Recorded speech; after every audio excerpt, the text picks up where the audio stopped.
যানজট কমাতে শিলিগুড়িতে হাইটেক ট্রাফিক অভিযান। শহরে ক্রমবর্ধমান যানজট সামাল দিতে প্রযুক্তি নির্ভর পথে হাঁটল শিলিগুড়ি পুলিশ কমিশনারেটের ট্রাফিক বিভাগ। বুধবার ড্রোন ক্যামেরার সাহায্যে শহরের ব্যস্ততম রাস্তাগুলিতে নজরদারি চালিয়ে যান। চলাচলে বাস্তব চিত্র খতিয়ে দেখা হয়। দার্জিলিং মোড় থেকে জংশন, চম্পাশাড়ি, দাগাপুর ও সিটি সেন্টারে এই বিস্তীর্ণ এলাকা জুড়ে চলে বিশেষ অভিযান। ডেপুটি পুলিশ কমিশনার কাজী শামসুদ্দিন আহমেদের নেতৃত্বে পরিচালিত এই অভিযানে শহরের জাতীয় সড়ক ও গুরুত্বপূর্ণ মোড়গুলির ওপর বিশেষ নজর রাখা হয়। ড্রোন ফুটেজে ধরা পড়ে একাধিক ট্রাফিক নিয়ম লঙ্ঘনের ছবি। জাতীয় সড়কে বেআইনিভাবে টোটো চলাচল, মোটরসাইকেল আরোহীদের লেন ভাঙা ও বেপরোয়া চালনা, এসব কারণেই মূলত যানজট বাড়ছে বলে চিহ্নিত করা হয়। এর জেরে অভিযানের দিনই কড়া ব্যবস্থা নেওয়া হয়। নিয়ম ভাঙায় টোটো চালকদের জরিমানা করা হয়, মোটরসাইকেল চালকদের বিরুদ্ধে কাটা হয় চালান। পাশাপাশি পথচারীদের ট্রাফিক ও সিগন্যাল মেনে নিরাপদে রাস্তা পারাপারের পরামর্শ দেওয়া হয়।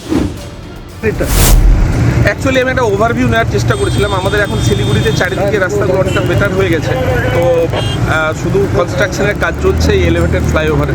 তো দার্জিলিং মোড় has become a choking point as of now, এবং এখানে অফিস আওয়ার্সে এবং স্কুল আওয়ার্সে জ্যাম হচ্ছে। ওটাই অ্যানালাইজ করছিলাম সিপি সাহেবের নির্দেশে যে এখানে কীভাবে হচ্ছে। তো ড্রোন ভিউ একটা নিলাম এবং এভরি 2 আওয়ারলি ড্রোন ভিউটা নিয়ে আমরা অ্যানালাইজ করবো যে মানে কী কারণে ট্রাফিক জ্যামটা হচ্ছে। আমরা যেমন কিছু ডিসিশন নিয়েছি যে আমরা চম্পাশাড়ি থেকে শুরু করে সিটি সেন্টারের মধ্যে কোনো এই স্ট্রেচটাতে কোনো টোটো আমরা অ্যালাউ করবো না। তাতে একটা ন্যারো স্ট্রেচ, মানে ন্যারো ডাউন হচ্ছে, স্লো ডাউন স্ট্রেচটা, ওটা আজকে এনশিওর করছিলাম।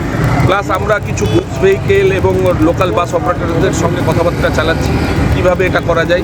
প্লাস প্যাসেঞ্জার বেগুলো দার্জিলিং মোড়ে আমরা ওয়াইডনিং করেছি এনএইচআইয়ের সঙ্গে কথা বলে করে প্যাসেঞ্জার বে এবং প্যাসেঞ্জার দাঁড়ানোর জায়গা, রুট, অটো, টোটো এগুলো দাঁড়ানোর আমরা একটা জায়গা বের করেছি। ফলে স্মুথ প্যাসেজ বের করার চেষ্টা করি। Just it's a normal routine. আমাদের ভিডিও ভালো লাগলে লাইক ও শেয়ার করুন। কমেন্ট সেকশনে আপনাদের মতামত জানান।